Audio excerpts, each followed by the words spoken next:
कुछ सेकंड बाद दरवाजा धीरे से फिर बंद हो गया, लेकिन इस बार उसमें कुंडी नहीं लगी थी। मेरे होंठों पर हल्की मुस्कान आ गई। अगले कुछ दिनों तक मैं रोज शू मेंग के साथ ठेले पर गया। एक थैला 20 युआन, जितना चाहो खुद भरो, बाजार की पहचान बन गया। हर दिन 1,000 जिनसे ज्यादा सेब लगातार बिकने लगे। एक सप्ताह से भी कम समय में शू मेंग के खाते में 10,000 युआन बढ़ गए। रात को उसे अक्सर नींद नहीं आती थी। कुछ दिनों बाद बिक्री कम होने लगी। तब मेरे दिमाग में एक नया विचार आया। मैंने चेरी और ब्लूबेरी लाने का सुझाव दिया। उसने माथा सिकोड़कर कहा कि वह पहले भी इन्हें बेचने की कोशिश कर चुकी थी, लेकिन वे नहीं बिके।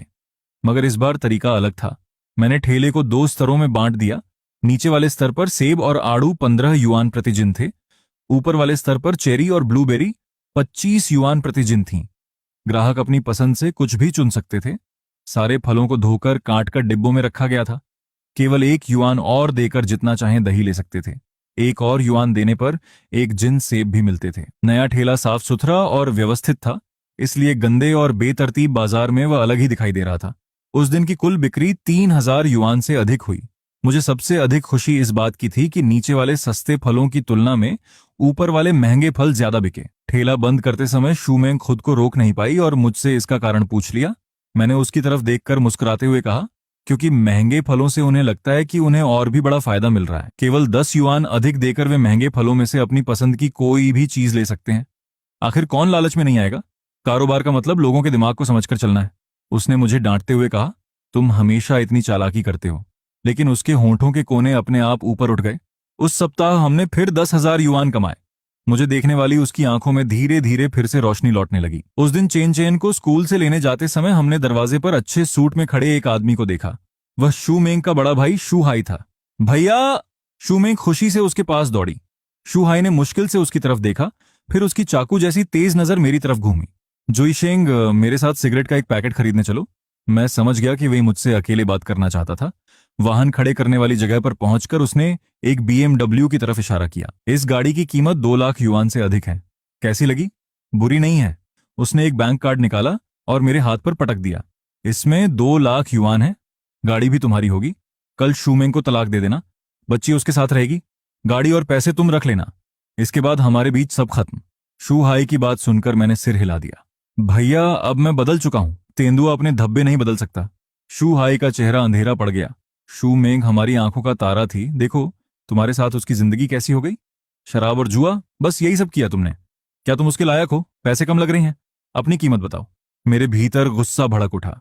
मैं जानता था कि वह इस शरीर के पुराने मालिक को गालियां दे रहा था, लेकिन फिर भी उसके शब्द मुझे चुभ रहे थे। मुझे कुछ और महीने दे दीजिए। तुम तो कीचड़ से भी बदतर हो। उसने मेरी बात काट दी। गांव का एक आदमी विश्वविद्यालय चला गया तो क्या खुद को शहर का समझने लगा?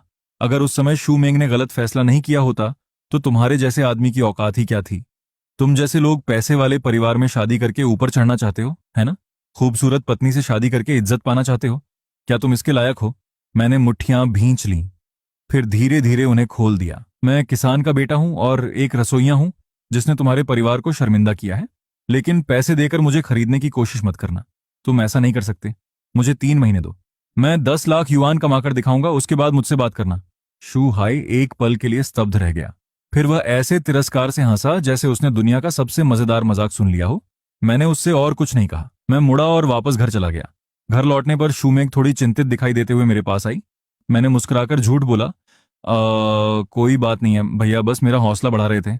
उसे मेरी बात पर विश्वास नहीं हुआ, लेकिन उसने आगे कुछ नहीं पूछा। शू हाई रात के खाने के लिए रुक गया। खाने की मेज पर बैठकर उसने कमरे में रखे पुराने फर्नीचर पर नजर दौड़ाई और माथा सिकोड़ लिया। ये सारा कबाड़ अब तक क्यों रखा हुआ है? क्या तुम्हें डर नहीं लगता कि लोग तुम्हारा मजाक उड़ाएंगे? मैं जवाब देने ही वाला था कि शू मेंग ने मेज के नीचे धीरे से मेरा हाथ खींच लिया। उसने अपने भाई से नरम आवाज में कहा, भैया, जुईशेंग सच में पिछले कुछ दिनों में बहुत बदल गया है। उसने मुझे कई अच्छे सुझाव दिए हैं और हमने कुछ पैसे भी कमाए हैं। शू हाई ने ठंडी आवाज में नाक से फूंकार भरी और कोई जवाब नहीं दिया। तभी उसका फोन बजा। फोन उठाते ही उसका चेहरा अचानक बदल गया। क्या श्री लू हमारे प्रचार प्रस्ताव से संतुष्ट नहीं है? उन्होंने तो कहा था कि आज इसे मंजूरी दे देंगे। दूसरी तरफ की आवाज बहुत घबराई हुई थी, यहां तक कि मैं भी उसकी बातें हल्की सी सुन पा रहा था। श्री लू ने प्रस्ताव देखकर कहा था कि वह बहुत पुराने ढर्रे का है। शाही जीवन का आनंद और उत्कृष्ट कृतियों का संग्रह जैसी बातें अब काम नहीं करती। वे 3 घंटे बाद तुमसे खुद बात करना चाहते हैं।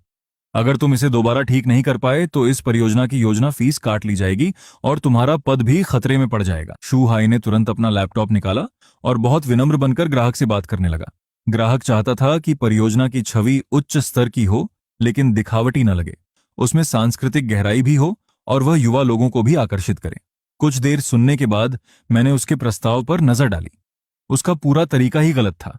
उच्च स्तर की संपत्तियां केवल मकान नहीं बेचती, वे संपर्क, संसाधन और भविष्य की संभावनाएं बेचती हैं। मैं मुड़कर वापस रसोई में चला गया। जब और व्यंजन लेकर बाहर आया तो शूहाई वहां नहीं था। उसका लैपटॉप अभी भी खुला था और प्रस्ताव आधा अधूरा पड़ा था। शू मेंग ने चिंता से कहा, भैया फोन करने बाहर गए हैं। अगर यह ग्राहक हाथ से निकल गया तो उनकी नौकरी भी जा सकती है। मैंने सुना है कि यह संपत्ति इस साल उनकी कंपनी की सबसे महत्वपूर्ण परियोजना है। चेन चेन ने अचानक अपना छोटा सा चेहरा ऊपर उठाया। पापा, क्या आप मामा से भी ज्यादा होशियार हैं? साबित करके दिखाओ। मैं मुस्कुराया, फिर बैठकर माउस चलाया। शू हाई के अधूरे प्रस्ताव का पूरा पाठ चुना और उसे मिटा दिया। शू मेंग चिल्लाई, क्या तुम पागल हो गए हो? क्या तुमने इसे सुरक्षित नहीं किया था? सुरक्षित करने से भी कोई फायदा नहीं होता, उसका पूरा तरीका ही गलत है। मैंने आगे कुछ नहीं समझाया। मेरी उंगलियां कुंजी पटल पर चलने लगीं और कुछ ही देर में मैं पूरी तरह काम में डूब गया। मेरे हाथों के नीचे एक नया प्रस्ताव आकार लेने लगा। संपूर्ण परिस्थितियों पर आधारित संचालन व्यवस्था, संसाधन एकीकरण की रणनीति और पहचान सत्यापन प्रणाली। मैंने एक एक करके सारी चीजें तैयार कर दी। जब शू हाई वापस आया और उसने मुझे अपने कंप्यूटर पर बैठा देखा तो उसका गुस्सा पूरी तरह फट पड़ा। तुमसे किसने कहा था कि मेरे कंप्यूटर को हाथ लगाओ? वह तेजी से मेरी तरफ दौड़ा। शू मेंग ने तुरंत समझाने की कोशिश की, इसे संपत्ति के प्रचार के बारे में क्या पता है? शू हाई आगे बढ़ा लेकिन फिर अचानक रुक गया और स्क्रीन को घूरने लगा। उस पर बेहद व्यवस्थित ढंग से तैयार किया गया एक प्रचार प्रस्ताव दिखाई दे रहा था, लेकिन अगले ही पल उसकी आंखें फैल गईं। तुमने मेरी पुरानी योजना का क्या किया? उसे मिटा दिया। उसका पूरा शरीर कांप उठा। क्या तुम्हें पता भी है कि इसे तैयार करने के लिए मैंने कितनी रातें जागकर बिताई हैं? उसी समय उसका फोन बज उठा। समय सीमा पूरी हो चुकी थी। उसने स्क्रीन पर लगभग तैयार हो चुके नए प्रस्ताव को देखा और उसके चेहरे के भाव लगातार बदलने लगे। आखिरकार उसने दांत भींचकर नया प्रस्ताव भेज दिया। फिर उसने मुझे घूरते हुए कहा, अगर तुम्हारी वजह से यह सौदा हाथ से निकल गया तो मैं तुम्हें नहीं छोड़ूंगा। अभी परिणाम नहीं आया था। मैंने पानी का कप उठाकर एक घूंट लिया। 10 मिनट भी नहीं बीते थे कि उसका फोन फिर बज उठा। उसने फोन उठाया, कुछ देर दूसरी तरफ की बात सुनी और उसके होंठ हल्के से फड़कने लगे। फिर उसने फोन काट दिया। संगीत। उसने उलझे हुए भावों से मेरी तरफ देखा, अपना कंप्यूटर उठाया और बाहर की ओर चल पड़ा। मैं कंपनी जा रहा हूं, वापस आकर तुमसे निपटूंगा। मैं हल्का सा मुस्कुराया। मुझे पता था कि अब उसका सामना किस चीज से होने वाला है। उस प्रस्ताव में लिखी अवधारणाएं उसके स्तर के व्यक्ति की समझ से कहीं आगे थीं। जैसा मैंने सोचा था, कुछ ही देर बाद मेरा फोन बज उठा। फोन शू हाई का था। दूसरी तरफ उसकी आवाज में थोड़ी झिझक थी। चेन जोइशिंग, क्या तुम अभी मेरी कंपनी आ सकते हो? श्री लियू उस व्यक्ति से मिलने पर अड़े हैं जिसने यह प्रस्ताव लिखा है। मुझे पता भेज दो, मैं तुम्हें लेने के लिए चालक भेज देता हूं। कंपनी पहुंचकर मैंने सहायक के हाथ में मौजूद प्रस्ताव को संचालन वाले पन्ने पर पलट दिया। यह मेरी बनाई हुई पहचान सत्यापन प्रणाली है। सबसे पहले घर खरीदने वालों को मालिक समिति की मंजूरी लेनी होगी। केवल पैसा होना पर्याप्त नहीं होगा। यह भी देखा जाएगा कि वे अपने संपर्कों, कौशल या प्रभाव के माध्यम से समुदाय को क्या मूल्य दे सकते हैं। दूसरा, मेरा सुझाव है कि 30% मकानों को आरक्षित रखा जाए और उनमें देश के शीर्ष उद्योगपतियों, कलाकारों और विद्वानों को थोड़े समय के लिए रहने का निमंत्रण दिया जाए। इससे इस समुदाय की प्रतिष्ठा स्वाभाविक रूप से बढ़ेगी। तीसरा, हर महीने विशेष वर्ग संवाद आयोजित किए जाए जिनमें केवल संबंधित उद्योग के शीर्ष लोगों को बुलाया जाए। जो यहां मकान का मालिक नहीं होगा उसे इन कार्यक्रमों का टिकट तक नहीं मिल सकेगा। श्री लू की आंखें चमक उठीं। इस तरह मकान केवल एक वस्तु नहीं रहेगा बल्कि एक विशेष सदस्यता प्राप्त करने की योग्यता बन जाएगा। उन्होंने मुझसे कई और विस्तृत सवाल पूछे जिनका मैंने बिना रुके सहजता से जवाब दिया। आसपास बैठे कई वरिष्ठ योजनाकार बार बार सहमति में सिर हिलाने लगे। बहुत अच्छा। श्री लू खड़े हुए और ध्यान से मेरी तरफ देखने लगे। संगीत, हमारी कंपनी में प्रचार निदेशक का पद खाली है। वार्षिक वेतन 5 लाख युआन होगा। क्या तुम्हारी दिलचस्पी है? 5 लाख। मुझे महसूस हुआ कि शू हाई की सांस अटक गई थी। मैंने मुस्कुराकर सिर हिला दिया। मुझे अपनी पत्नी के ठेले में उसकी मदद करनी है। फिलहाल मैं पूरे समय की नौकरी करने के बारे में नहीं सोच रहा। श्री लू यह सुनकर स्तब्ध रह गए। मैंने आगे कहा, लेकिन अगर अनुमति हो तो मैं एक बात कहना चाहता हूं। कहिए। आपने इस संपत्ति की कीमत बहुत कम रखी है। अचानक कमरे का माहौल तनावपूर्ण हो गया। शू हाई ने चुपके से मेरी बांह खींची। श्री लू ने आंखें सिकोड़ लीं। श्री चेन, तुम्हारे कहने का क्या मतलब है? बाजार की मौजूदा स्थिति को देखते हुए हमारी कीमत पहले से ही इस इलाके में सबसे अधिक है। मैंने कहा, अगर मैं गलत नहीं हूं तो आपने इसकी शुरुआती कीमत 85,000 युआन प्रति वर्ग मीटर रखने की योजना बनाई है ना? मेरा सुझाव है कि इसे बढ़ाकर 1,20,000 युआन से अधिक कर दिया जाए। बैठक कक्ष में चारों तरफ हैरानी भरी सांसों की आवाज गूंज उठी। कुछ लोगों ने पहले ही असहमति में सिर हिलाना शुरू कर दिया था। श्री लू ने गंभीरता से कहा, श्री चेन, तुम्हारे कहने का क्या मतलब है? बाजार की मौजूदा स्थिति को देखते हुए हमारी कीमत पहले से ही इस इलाके में सबसे अधिक है। मैंने कहा, अगर मैं गलत नहीं हूं तो आपने इसकी शुरुआती कीमत 85,000 युआन प्रति वर्ग मीटर रखने की योजना बनाई है ना? मेरा सुझाव है कि इसे बढ़ाकर 1,20,000 युआन से अधिक कर दिया जाए। बैठक कक्ष में चारों तरफ हैरानी भरी सांसों की आवाज गूंज उठी। चेन, शायद तुम बाजार की स्थिति को ठीक से नहीं समझते। इस इलाके में 90,000 युआन से अधिक की कीमत पर मकान बेचना बहुत मुश्किल है। फिलहाल यही वास्तविकता है। मैं खिड़की के पास गया और परियोजना के पूर्व में मौजूद खाली जमीन की तरफ इशारा किया। पहली बात, पिछले सप्ताह विकास और सुधार आयोग की बैठक के विवरण में पूर्वी नए शहर में रेल परिवहन तंत्र का विस्तार करने की बात लिखी गई थी। दूसरी बात, पिछले महीने निर्माण व्यवस्था की संगोष्ठी में नए महापौर ने नए विकास क्षेत्रों और मुख्य शहर के बीच यात्रा का समय कम करने पर विशेष जोर दिया था। तीसरी बात, योजना विभाग की वेबसाइट पर हाल ही में पूर्वी क्षेत्र के भूमि उपयोग मानचित्र को बदल दिया गया है। आपकी परियोजना के पूर्व में मौजूद जमीन को आरक्षित भूमि से बदलकर परिवहन सुविधा की भूमि कर दिया गया है। पूरा बैठक कक्ष शांत हो गया। सब लोग मुझे घूरने लगे। इन सभी जानकारियों को आपस में जोड़िए और नए महापौर की पिछली सेवा का विवरण देखिए। नानचेंग नए जिले में अपने पिछले पद पर रहते हुए उनका पहला बड़ा फैसला भूमिगत रेल के विस्तार का निर्माण आगे बढ़ाना था। मेरा अनुमान है कि 6 महीनों के भीतर भूमिगत रेल विस्तार की योजना घोषित कर दी जाएगी। उसका स्टेशन आपकी परियोजना के पूर्व में बनने की सबसे अधिक संभावना है। श्री लियू खड़े हो गए। तुम्हें इस बात का कितना यकीन है? मैंने शांत भाव से कहा, 70%। लेकिन संभावना केवल 50% भी हो तो यह दांव लगाने लायक है, क्योंकि खबर सामने आते ही यहां मकानों की कीमत 30% से अधिक बढ़ जाएगी। अभी कीमत बढ़ाकर 1,20,000 युआन करना महंगा लग सकता है, लेकिन 6 महीने बाद इसकी वास्तविक कीमत की तुलना में यह फिर भी कम होगी। इससे भी महत्वपूर्ण बात यह है कि भूमिगत रेल की खबर सामने आते ही आसपास की बड़ी संख्या में आम बाजार वाली आवासीय परियोजनाएं बिक्री के लिए आ जाएंगी। अगर आपने कीमत 85,000 युआन ही रखी तो आपके विशिष्ट समुदाय वाली पूरी पहचान खत्म हो जाएगी। धनवान लोग भूमिगत रेल से दफ्तर जाने वाले साधारण कर्मचारियों के पड़ोसी नहीं बनना चाहते। पूरा बैठक कक्ष बिल्कुल शांत था। श्री लियू पूरे 1 मिनट तक मुझे घूरते रहे। फिर उन्होंने अपना फोन उठाया। सचिव वांग, योजना विभाग के निदेशक लियू से संपर्क करो।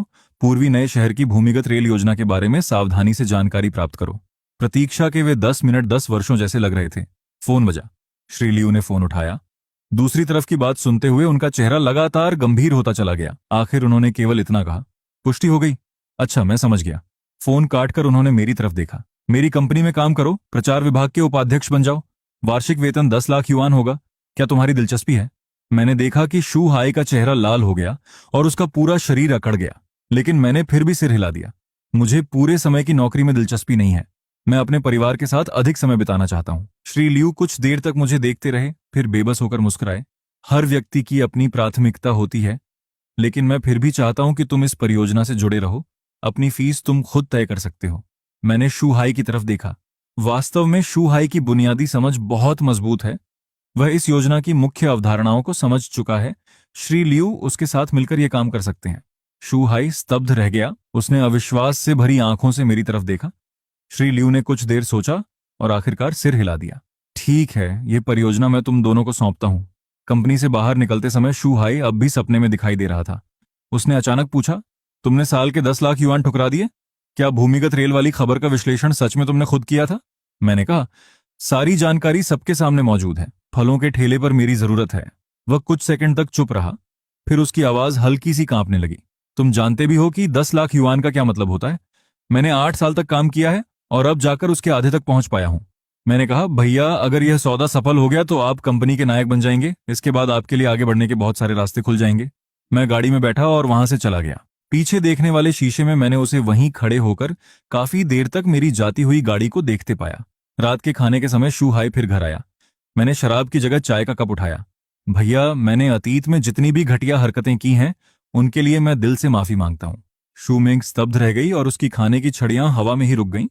मैं जानता था कि वह क्या सोच रही थी। वह यही सोच रही थी, पुराना चेन जोइशेंग कभी माफी नहीं मांगता था। वह केवल पहले से भी बुरा व्यवहार करता। शू हाई ने असहज होकर दूसरी ओर देखा। शू मेंग ने पहले उसे और फिर मुझे देखा। अचानक उसने पूछा, भैया, क्या आपने फिर उससे कुछ कहा है? मैंने मुस्कुराकर कहा, भैया बस मुझे ये याद दिला रहे थे कि मुझे जिम्मेदार बनना चाहिए। शू मेंग ने अपनी चॉपस्टिक नीचे रखी और गंभीरता से शू हाई की ओर देखा। भैया, मैंने उसे चुना है। ये मेरा रास्ता है। इसका फल चाहे कितना भी कड़वा क्यों ना हो, मैं उसे खुद निगल लूंगी। अगर आपको सच में मेरी चिंता है तो ऐसी बातें कहना बंद कर दीजिए जिनसे मेरे लिए सब कुछ और मुश्किल हो जाता है। रोशनी के नीचे उसकी आंखों में ऐसा दृढ़ निश्चय था जो अब कभी पीछे नहीं हटने वाला था। शू हाई ने अपना प्याला उठाया और एक ही घूंट में खाली कर दिया। उसने आह भरी, फिर कुछ नहीं कहा। जल्दी से खाना खत्म किया और चला गया। उसे बाहर छोड़ने के बाद मैं वापस मुड़ा। शू मेंग मुझे देख रही थी। आज तुम कुछ अलग लग रहे हो। अलग? कैसे? मैं समझा नहीं सकती। उसने सिर थोड़ा तिरछा करते हुए कहा, मुझे बस ऐसा लग रहा है जैसे एक बहुत लंबा और भयानक सपना सच में खत्म हो गया हो। देर रात मैंने हमेशा की तरह बैठक के कमरे में सोफा तैयार किया। शू मेंग अपना कंबल लेकर शयनकक्ष से बाहर आई। वह दरवाजे पर रुकी और पीछे मुड़कर मेरी ओर देखा। क्या तुम्हें सोफे पर सोना आरामदायक लगता है? उसने होंठ काटते हुए मुस्कुराकर पूछा, फिर मुड़कर वापस कमरे में चली गई। दरवाजा बंद नहीं हुआ। अगली सुबह शू मेंग चेन चेन को लेकर उसके नाना नानी से मिलने चली गई। मैं घर पर रहकर हिसाब देखने और अपने अगले कदम की योजना बनाने लगा। दोपहर के आसपास मेरा फोन बजा। मैंने फोन उठाया। दूसरी ओर शू मेंग रो रही थी और पीछे बहुत शोर था। जुईशेंग, जल्दी से शहर के पीपल्स अस्पताल आ जाओ। चेन चेन अचानक सांस नहीं ले पा रही है, वह आपातकालीन कक्ष में है। मेरा दिमाग पूरी तरह सुन्न हो गया। मैं सब कुछ छोड़कर तेजी से घर के बाहर भागा। अस्पताल पहुंचने तक शू मेंग का पूरा परिवार वहां आ चुका था। उसके पिता शू झेंगची ने मुझे देखा और गुस्से में मेरी ओर बढ़े। चैन जुईशेंग, देखो तुमने इस बच्ची की क्या हालत कर दी है। डॉक्टर ने कहा है इसका बहुत पहले पता चल जाना चाहिए था। तभी एक नर्स जल्दी से वहां आई। परिवार के सदस्य कृपया शांत रहिए। उसकी मां